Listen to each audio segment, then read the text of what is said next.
من يعمل سوءا يجز به ولا يجد له من دون الله وليا ولا نصيرا صدق الله مولانا العظيم إن الله وملائكته يصلون على النبي يا أيها الذين آمنوا صلوا عليه وسلموا تسليما اللهم صل على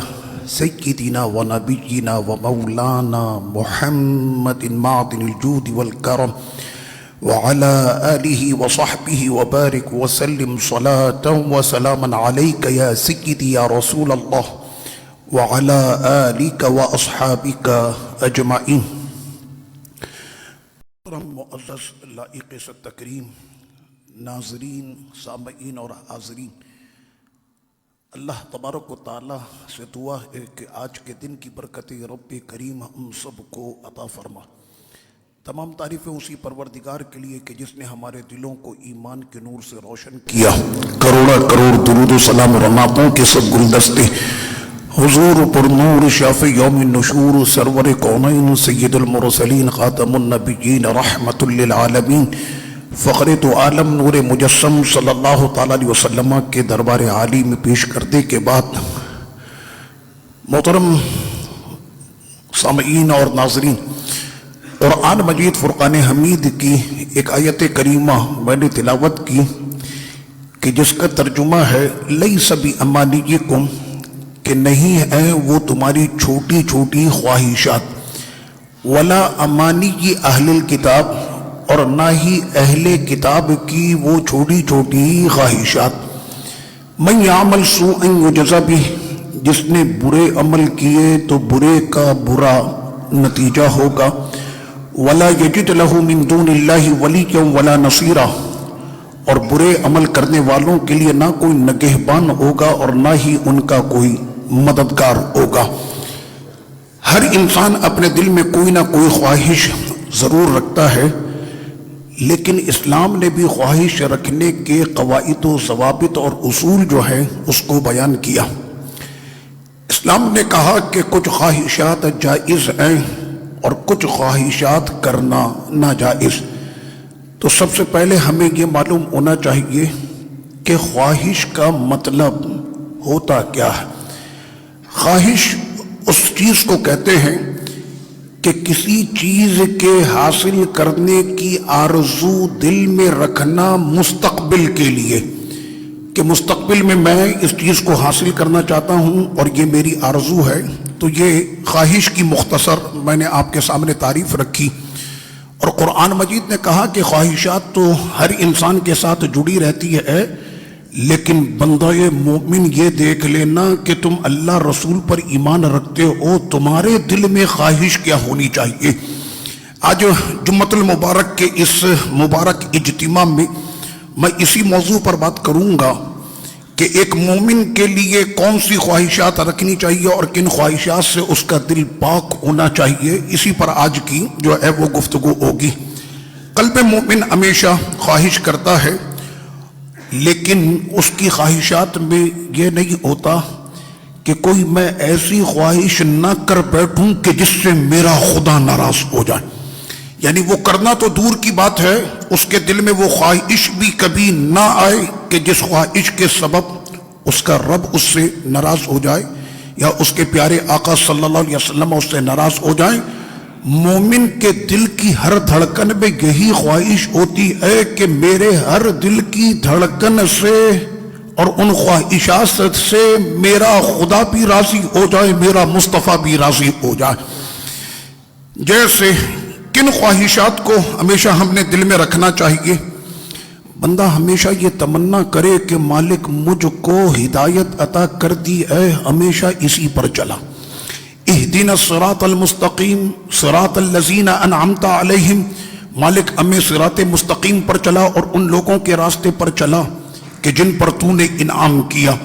پتہ یہ چلا کہ بروں کے راستوں سے بچنا، بروں کی صحبت سے بچنا، سنگت سے بچنا، ان کی جو ہے نقل و حرکت سے بچنا، ان کے فیشن اور ان کے اسٹائل سے بچنا، اور وہ تمام حرکات کے جو وہ کرتے ہیں ان تمام سے بچنا۔ تو وہ ہمیشہ اس کے دل میں یہ تمنا ہوتی ہے کہ اے میرے مالک تو نے ہدایت عطا کی ہے تو اب ہدایت پر مجھے استقامت بھی عطا کر دے کہ مرتے دم تک میں اسی استقامت کے ساتھ رہوں۔ ابھی گزشتہ 4-6 دن پہلے ہمارے ایک نمازی مسجد کے کہ جنہوں نے ظہر کی نماز یہاں پر ادا کی اور اس کے بعد پھر وہ عشاء کی نماز تک وہ دنیا سے چلے گئے، اللہ ان کے درجات کو بلند فرمائے۔ آپ کی پہلی صف کے وہ نمازی تھے سید شاہد علی صاحب، وہ جب دنیا سے جا رہے تو انہوں نے آخری وقت تک جماعت کے ساتھ نماز پڑھی، ایمان اپنے ساتھ رکھا اور بغیر کسی جو ہے محتاجی کے اور بغیر کسی جو ہے تنگدستی کے وہ دنیا سے جو ہے اپنے ایمان اور اپنی نمازوں کے ساتھ وہ دنیا سے چلے گئے۔ خوش نصیبی ہوتی ہے کہ جنہیں اس طرح سے اللہ پاک اپنے پاس بلا لیتا ہے۔ تو ہدایت اور اس کے بعد اس پر استقامت کہ بندہ مرے تو قرآن کہتا ہے کہ موت تو سب کو آنی ہے، لیکن تمنا یہی کرنا کہ میں مروں تو مومن مروں، میں مروں تو مسلمان مروں۔ ہدایت پر استقامت، ہمیشہ اس کے دل میں خواہش یہ ہونی چاہیے کہ اللہ مجھ کو عبادت کرنے کی توفیق عطا فرمائے، ہمیشہ اس کی خواہش ہونی چاہیے کہ اللہ تعالیٰ مجھ کو زہد و تقوی عطا فرمائے، میرے دل میں کبھی تکبر نہ ہو، عاجزی کی نعمت ہمیشہ میرے دل کے ساتھ جو ہے وہ جڑی رہے۔ یہ ابھی وہ کرے نہ کرے یہ تو بات کی بات، لیکن دل میں کیا خواہشات ہوتی ہیں اس کو ہم نے ہمیشہ اپنے دل میں وہ زندہ رکھنا، ان تمام چیزوں کی وہ خواہشات کرے۔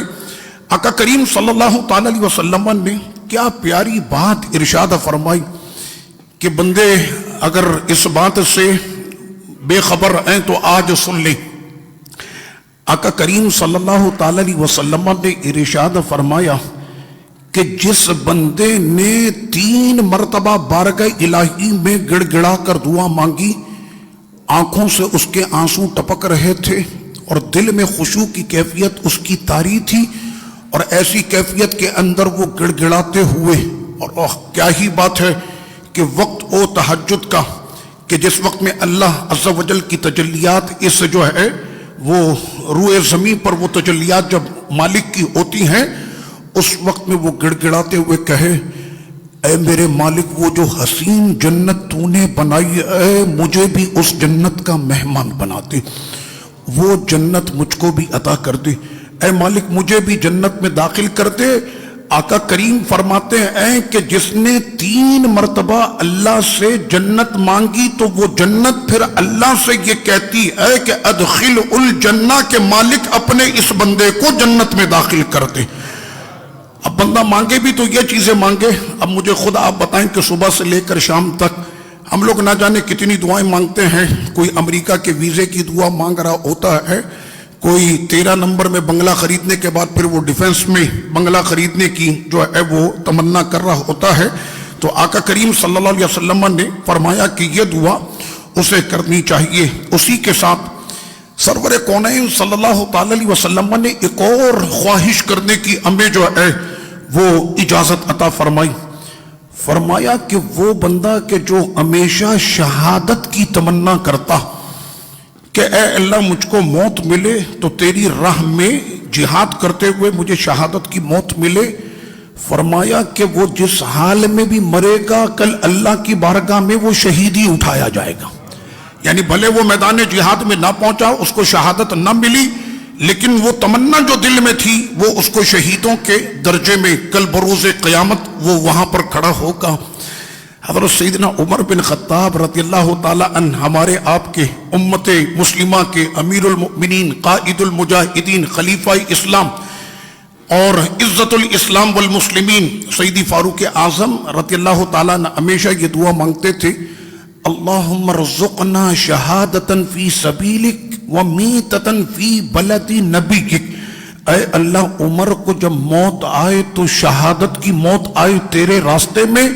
اور اس کا مدفن بنے تو تیرے محبوب کے شہر میں اس کا مدفن بن جائے۔ سیدی فاروق اعظم رضی اللہ عنہ کا جو دور ہے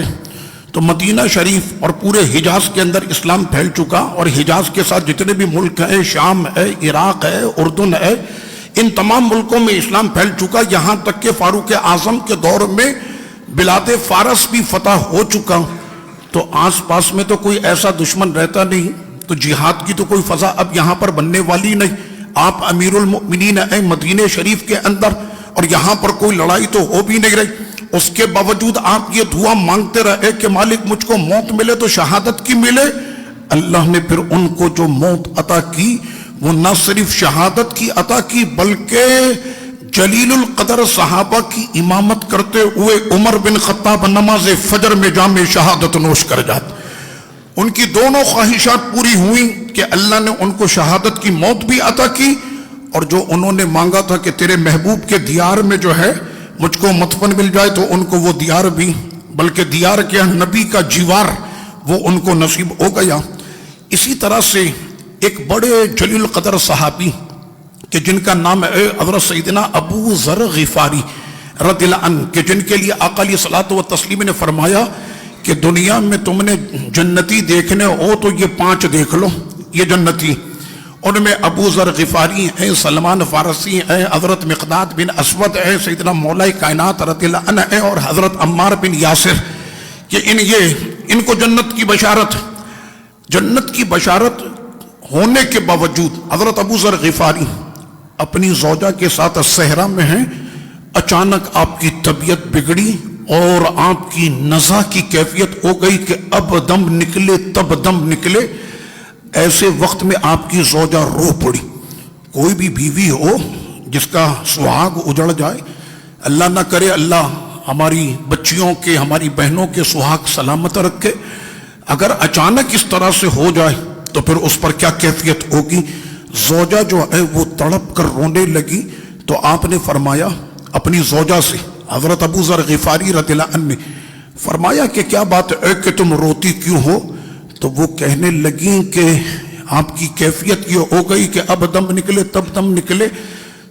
تو میں رو نہیں تو پھر میں کیا کروں؟ اور اگر اس صحرا کے اندر آپ وفات پا گئے تو یہاں پر تو کیفیت یہ ہے کہ آپ کو تو کفن دینے والا بھی یہاں پر کوئی نہیں، میں تنہا عورت میں کیا کر سکتی ہوں؟ تو حضرت ابو ذر غفاری کے چہرے پہ بجائے گھبراہٹ کے چہرے پہ اچانک مسکراہٹ آئی. مسکراتے ہوئے پھر انہوں نے کیا خوب فرمایا، کہنے لگے کہ میرے جانے کا وقت زوجہ وہ آ چکا ہے، اور یہ بات مجھے ابھی نہیں، یہ تو بہت پہلے وہ کرم کرنے والے آقا نے مجھ کو بہت پہلے ارشاد فرمایا. سنو آج میں تم کو بتا رہا ہوں دل کا وہ راز جو میں نے اب تک چھپائے رکھا. مجلس مصطفیٰ سجی ہوئی تھی اور ہم سب وہاں پر بیٹھے ہوئے تھے. اچانک آقا کریم صلی اللہ علیہ وسلم اپنے صحابہ اکرام کے جھرمٹ میں جو ہے وہ تشریف لائے، اور آنے کے بعد فرمایا کہ میرا ایک پیارا ایسا صحابی ہے کہ جس کو موت آئے گی صحرا میں اسے موت آئے گی، لیکن اس کا جنازہ پڑھنے کے لیے صحابہ کی بڑی عظیم جماعت جائے گی. فرمایا کہ میری عمر کے جو صحابہ ہیں وہ اب تقریباً جا چکے. آج مجھ کو اس بات کا علم ہو گیا کہ اس روز جو آقا نے بشارت دی تھی وہ میرے لیے بشارت عطا کی تھی. یہ بشارت میرے لیے تھی کہ میرا جو جنازہ ہوگا وہ صحرا میں ہوگا. اور ادھر آپ نے دم توڑا ہے اور ادھر جلیل القدر صحابہ اکرام جو وہاں پر اس وقت موجود تھے ان کی پوری جماعت آئی، اور اس جماعت کی جو قیادت کر رہے تھے صحابہ میں وہ صحابی کہ جس کو سرکار نے فرمایا کہ پوری جماعت صحابہ کا یہ سب سے بڑا فقیہ ہے،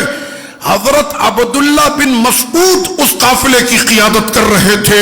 اور وہ وہاں پر پہنچے اور اس کے بعد آپ کے غسل اور آپ کے کفن اور دفن اور آپ کے جنازے کا سارا اہتمام کیا. آقا علیہ السلام کی وہ بات آج جو ہے وہ سامنے سچ ثابت ہو گئی. حضرت ابو ذر غفاری رضی اللہ عنہ غزوہ تبوک میں بھی جب تشریف لائے تھے تو وہاں پر بھی آقا علیہ الصلوۃ والتسلیم نے یہ اشارہ جو ہے وہ ان کو دیا تھا. قربان ان پیاروں کے میں نے آپ کے دربار شریف کی الحمدللہ زیارت کی ہے، سرزمین شام میں آپ موجود ہیں. حضرت ابو ذر غفاری رضی اللہ عنہ تبوک کے موقع پر قافلہ نکل گیا اور صحابہ مجاہدین آگے بڑھ چکے. آپ بڑے فقیر الحال تھے. اپنی اس اونٹنی کو کہ جس کی ہڈیوں میں اب کوئی گودا بھی باقی نہ تھا، بڑا زور دے کر دھکا دے کر اس کو اٹھایا اور اس پر آپ سوار ہوئے اور بڑی رفتار کے ساتھ یعنی پوری اپنی کوشش کر رہے ہیں کہ یہ اونٹنی کسی طرح تیز دوڑے تاکہ میں بھی مجاہدین کے لشکر میں شامل ہو جاؤں، جام شہادت مجھ کو بھی نصیب ہو، دوڑ لیں۔ لیکن اونٹنی نے جو ہے وفا نہ کی۔ تھوڑے راستے پر چلنے کے بعد وہ اونٹنی وہیں پر بیٹھ گئی۔ اب جب بیٹھ گئی نا تو حضرت ابو ذر غفاری نے کوئی بہانہ نہ تلاش کیا معاذ اللہ کہ چلو بھائی اونٹنی بیٹھ گئی، میں اب کیسے جاؤں میدان جہاد میں۔ اب انہوں نے دوڑنا شروع کیا تو وہ دوڑتے دوڑتے ان کی ٹانگیں جب تھک گئیں تو جیسے صحرا کے اندر شخص دوڑ رہا ہوتا اور وہ تھک جائے، پیاس کی شدت سے وہ نڈھال ہو جائے تو وہ کبھی گرتا کبھی اٹھتا ہے، پھر گرتا ہے، پھر اٹھتا ہے۔ اسی حال میں دوڑتے دوڑتے وہ حضور کے جو ہے مجاہدین کے لشکر میں شامل ہوئے۔ جب وہ دور سے آ رہے تھے سرکار اس نظارے کو اپنی آنکھوں سے دیکھ رہے تھے اور آقا علیہ السلام آج اپنے اس غلام پر رشک کرتے ہوئے فرما رہے تھے، ابو ذر آج میدان میں بھی تنہا آیا ہے، یہ موت میں بھی تنہا ہوگا اور کل میدان محشر میں بھی یہ تنہا ایسے ہی آئے گا۔ اور آقا علیہ السلام تو صحابہ اکرام نے اس وقت کہ جب ان کا وصال ہوا اس واقعے کو یاد کرتے ہوئے سب آپس میں جو ہے آپ دیدہ ہوئے کہ یاد کرو تبوک کے موقع پر ابو ذر غفاری نے کیا کیا تھا، ایسے کیا اور ایسے کیا۔ حضرت سیدنا ابو ذر غفاری رضی اللہ تعالیٰ نے ہمیشہ وہ یہ تمنا کیا کرتے اور یہ دعا مانگا کرتے تھے کہ اے میرے مالک، ہوں تو میں فقیر الحال اور میں اپنی اس فقیری پر تجھ سے میں راضی ہوں، لیکن میری یہ خواہش ہے کہ اگر تو مجھ کو غنی کر دے تو بہت زیادہ غنی کر دے، لیکن غنا میں اپنے نفس کے لیے نہیں مانگ رہا، مالک تو جو مجھ کو عطا کرے گا وہ سارا کا سارا میں تیری راہ میں قربان کروں گا۔ یہ خواہش انہوں نے اپنے دل میں رکھی۔ خواہشات تو سب رکھتے ہیں نا کہ میں بڑا حسین بنگلہ بنا لوں، میں بڑی گاڑی خرید لوں، میں یہ کر لوں، میں امریکہ چلا جاؤں، میرے بچے سارے جو ہیں وہ اربوں پتی ہو جائیں، یہ ہو جائے وہ ہو جائے۔ آج میں آپ کو بتا رہا ہوں کہ وہ خواہشات رکھنی چاہیے کہ جس کا ہمارے دین نے ہم کو جو ہے وہ اجازت عطا فرمائی ہے۔ آقا کریم صلی اللہ علیہ وسلم نے ارشاد فرمایا کہ دو چیزوں کی خواہش کرو۔ سنیں اپنے نبی کا وہ فرمان، فرمایا کہ دو چیزوں کی خواہش کرو، ایک اس مالدار کو دیکھ کر کہ جو اللہ کی راہ میں دل کھول کر خرچ کرتا تو خواہش کرو کہ اے میرے مالک مجھ کو بھی ایسا مالدار بنا دے، اور دوسرا وہ شخص کہ جو صبح اور شام حسین آواز میں قرآن کی تلاوت کرتا تو خواہش کرو کہ میرے مالک مجھ کو بھی ایسا قرآن پڑھنے کی توفیق عطا کر دے۔ یہ ابھی کرے نہ کرے، یہ میں آج آپ کو وہ بتا رہا ہوں کہ کرے نہ کرے وہ ایک الگ مسئلہ، لیکن دل میں خواہش کن چیزوں کی کرنی چاہیے جو ہمارے دل بھرے پڑے ہیں نا، کہ میں سب سے اچھا نظر آؤں، میرا لباس برانڈ والا ہونا چاہیے، میری گاڑی پورے محلے کی سب سے چمکتی گاڑی، میرا بنگلہ سب سے اصیل، میری اولاد سب سے افضل۔ یہ میں بتا رہا ہوں کہ مومن کے دل میں کن چیزوں کی خواہش ہونی چاہیے۔ اور اسی طرح سے قرآن مجید نے بڑی شد و مت کے ساتھ کچھ خواہشات کا رکھنے کا جو ہے وہ رد کیا، بڑی شدت کے ساتھ فرمایا وَلَا تَتَمَنَّوْا مَا فَضَّلَ اللَّهُ بِهِ بَعْضَكُمْ عَلَى بَعْضٍ۔ بالکل ہمارے معاشرے کی بات قرآن نے کھلے لفظوں میں کر دی، مت تمنا کرو اس چیز کی کہ تم آپس میں ایک دوسرے پر فضیلت لے جاؤ، کہ میں اس سے افضل ہوں اور وہ کہے میں اس سے افضل، وہ کہے میں مال میں اس سے زیادہ امیر، وہ کہے کہ میں مال میں اس سے زیادہ امیر۔ سوشل میڈیا کی دنیا تو آج یہاں تک بتا دیتی ہے کہ دنیا کا کون سا شخص کتنا مالدار ہے، لیکن ہمارا قرآن کہتا ہے کہ بھلے یہ چاند اور مریخ پہ کمند بھی ڈال لے تب بھی ان الانسان لفی خسر، پوری انسانیت جو ہے وہ خسارے میں، ایمان والے، نیک عمل والے، حق پر قائم اور صبر کے ساتھ جینے والے، یہ ہیں وہ کامیاب لوگ۔ تو فرمایا کہ ان چیزوں کی خواہشات نہ کرو کہ جس میں آپس میں ایک دوسرے کی فضیلت کا جو ہے وہ ذکر آ جائے۔ آج دوڑ لگی پڑی، میں صرف ایک مثال دے کر آگے بڑھتا ہوں، وقت اجازت نہیں دیتا۔ سوشل میڈیا کی دنیا کو اگر دیکھ لیا جائے کہ جب سے قوم کو پتا چلا، لوگوں کو پتا چلا کہ سوشل میڈیا پر یہ یوٹیوب، ٹک ٹاک اور یہ جتنے بھی ہیں کہ ان کے اوپر آپ کچھ بھی کریں آپ کے ویورز بڑھیں گے، آپ کے فالوورز بڑھیں گے، تو آپ کو اس پر پیسہ ملے گا. اور بہت سارے ایسے فقیروں کو ہم نے دیکھا کہ جو اس وقت کروڑوں پتی نہیں بلکہ اربوں پتی جو ہے وہ ہو چکے ہیں صرف اسی سوشل میڈیا کی دنیا سے. انہوں نے ہر وہ کام کیا کہ جو خرافات کا ہے، یہاں تک کہ اگر عزت جاتی ہے چلی جائے، شرم جاتی ہے چلی جائے، بے حیائی ہوتی ہے ہو جائے. اگر ماں بہن بیٹی کی عزت بھی سر عام نیلام کرنی ہو تو کر دینا، لیکن مال آنا چاہیے. اور اس کے بعد پھر وہ مال کے چکر میں، اور صرف مال اس وجہ سے تاکہ دوسرے کے سامنے ہم مالدار کہلائیں، دوسرے کے سامنے ہمارا گھر حسین ہو، ہماری گاڑی بڑی ہو، ہم کہیں پر بھی جائیں تو ہماری واہ واہ ہو. ابھی کسی نے کہا کہ جہالت اس عروج پر پہنچ چکی ہے کہ زمانے کے وہ شعبدے باز قسم کے لوگ، اور وہ اپنے آپ کو کہتے ہیں کہ ہم روحانی پیر صاحب ہیں. لبادہ انہوں نے روحانی پیر صاحب کا اوڑھ رکھا، وہ مائک پر پھونکے مار کر وہ سمجھ رہے ہیں کہ جناب ہم نے بہت بڑا کام کر لیا. کراچی سے لے کر وہ انگلینڈ تک بھی اگر چلے جائیں تو وہاں پر جا کر اس طرح کے معاملات، اور وہاں پر ہم تو کہتے چلے بھائی ہماری عوام سیدھی سادھی پاکستان کی عوام ہے، وہ تو بڑے ٹیکنالوجی ملک کے لوگ ہیں، تو وہاں پر بھی جناب پیر صاحب تشریف لائیے. تو اس میں کوئی حیرت کی بات نہیں ہے. آقا کریم صلی اللہ علیہ وسلم کا فرمان اپنے نبی کا یاد نہیں؟ فرمایا قرب قیامت علم اٹھا لیا جائے گا اور جہالت عام ہو جائے گی، اور جتنے بھی معاشرے کے وہ لوگ کہ جن کی کوئی عزت نہ ہو ان کو عزت دار بنا دیا جائے گا. یہ آپ کے نبی نے 1450 سال پہلے جو ہے وہ یہ ذکر ارشاد فرما دیا. آقا کریم صلی اللہ تعالی علیہ وسلم نے پھر کیا فرمایا کہ اگر آپ کو خواہشات کرنی تو اس میں شد و مت کے ساتھ پھر روکا کس چیز سے؟ اگر کسی پر تنگدستی آ جاتی اور اگر کوئی فقیری میں جی رہا ہوتا یا کوئی غنی اچانک کسی حادثے میں وہ فقیر ہو جاتا، اللہ پاک ہم سب کو اچانک آنے والے حادثات سے محفوظ رکھے. فرمایا کہ تنگدستی کے سبب کبھی بھی موت کی تمنا نہیں کرنا. یہ کسی پر بھی اس طرح سے تنگدستی جب آتی، ارے یہ دن دیکھنے سے پہلے مجھے موت آ جاتی، یہ وقت دیکھنے سے پہلے مجھ کو موت آ جاتی. آقا علیہ السلام نے اپنے غلاموں کو فرمایا کہ میرے غلاموں کبھی یہ نہیں سمجھنا کہ تم تنگدست ہو گئے تو تم جو ہے وہ زمانے کے ذلیل اور رسوا ہو گئے. تمہارے لیے سب سے بڑا اعزاز یہ ہے کہ تم سب سے افضل نبی کے افضل امتی ہو. یہ تمہارا اتنا بڑا اعزاز تو ہے، اپنے اس اعزاز کے ساتھ جیا کرو کہ تم سب سے افضل جو ہے وہ امتی. اپنے آپ کو کبھی بھی احساس محرومی، احساس کمتری کے اندر تم کبھی بھی اپنے آپ کو نہ ڈالنا. اور اسی طرح سے اسلام نے کہا کہ ان خواہشات کو مت پیدا کرو کہ آپس میں تم ایک دوسرے کے سامنے جو ہے وہ سمجھو کہ جناب میں بہت افضل. بچوں کے اندر مقابلے شروع ہو گئے، آپس میں بہن اپنی بہن سے مقابلہ کر رہی، بھائی اپنے بھائی سے مقابلہ کر رہا. ارے گھر کی جو محفل سج رہی ہے اس میں خواتین نوٹس کر رہی ہوتی اس کے بچے نے کیا پہنا، ارے تمہارا بچہ کون سے اسکول میں پڑھتا، ہاں تم کون سی گاڑی میں آئی ہو، اور رات میں کل تم نے کون سے ریسٹورنٹ میں کھانا کھایا تھا.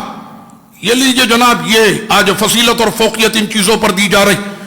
اور اسی کو پورا کرنے کے چکر میں پھر انسان کے ساتھ ہوتا کیا ہے کہ جب زوجہ محترمہ کی آتی ہے نا لمبی لمبی لسٹیں، تو ان کو پورا کرنے کے لیے پھر وہ نہیں دیکھتا کہ یہ سود ہے، پھر وہ نہیں دیکھتا کہ یہ حرام ہے، پھر وہ یہ نہیں دیکھتا کہ یہ کسی کی حق تلفی کر کے میں لا رہا ہوں، میں کسی کے حق پہ ڈاکہ ڈال کے لا رہا ہوں، میں غصب کر کے لا رہا ہوں. وہ ان تمام چیزوں سے پھر اس کی آنکھ پر پردہ پڑ جاتا ہے، اور صرف وہ اپنی دنیا کی ان خواہشات کو پورا کرنے کے لیے. خواتین میں تو جناب آج یہ مسئلہ آپ مجھ سے زیادہ بہتر جانتے ہیں، سوشل میڈیا اور یہ دنیا سارا سب کچھ دکھا رہی ہوتی ہے. اب تو یہاں تک بات پہنچ گئی، میں آپ کو حقیقت بتا رہا ہوں، بات یہاں تک پہنچ گئی کہ اپنے چہرے کے حسن کو، ایک رنگت ہے کہ اللہ نے اس کو گندمی رنگت عطا کر دی، کسی کو کالی رنگت عطا کر دی، کسی کو گوری عطا کر دی، وہ ساری بنانے وہ تو اللہ تعالیٰ نے سب کو پیدا کیا نا، بنایا تو ہمارے مالک نے ہے. اب صرف اپنے حسن و جمال کو برقرار رکھنے کے لیے شوہر نامدار کی جیب میں نوٹ بھی بہت پڑے تھے، کہنے لگے اتنا نوٹ پڑے تھوڑا سا میرے چہرے پر بھی تو خرچ ہونا چاہیے. کہنے کیا کرنا؟ کہنے وہ فلانی جو ہے نا اس کے گال میں گڑے پڑتے ہیں. وہ اس کی وجہ سے بڑا اتراتی ہے محفل کے اندر کہ میرے گال میں گڑے پڑتے، لہٰذا اب مال دے کر میں نے اپنے گال کے اندر بھی وہ گڑے ڈلوانے، میں نے اپنے ہونٹوں کو موٹا کروانا، میں نے اپنی ناک کو جو ایسا کروانا، میں نے اپنی بھووں کو ایسا بنوانا، میں نے اپنے چہرے کو اب ایسا حسین کرنا. یقین کریں قرآن کے 5ویں پارے میں یہ ذکر ہو چکا. فَلَيُغَيِّرُنَّ خَلْقَ اللَّهِ. ابلیس نے کہا تھا اس وقت کہ جب اس کو ابلیس قرار دیا گیا، وہ کہنے لگا کہ میں کئی ہیلے بہانوں سے اے مالک تیرے بندوں کو قیامت تک گمراہ کرتا رہوں گا، اور اس گمراہی کے اندر ایک کام میں یہ بھی کروں گا کہ میں ان سے تیری تخلیق کو ہی بدلوا ڈالوں گا.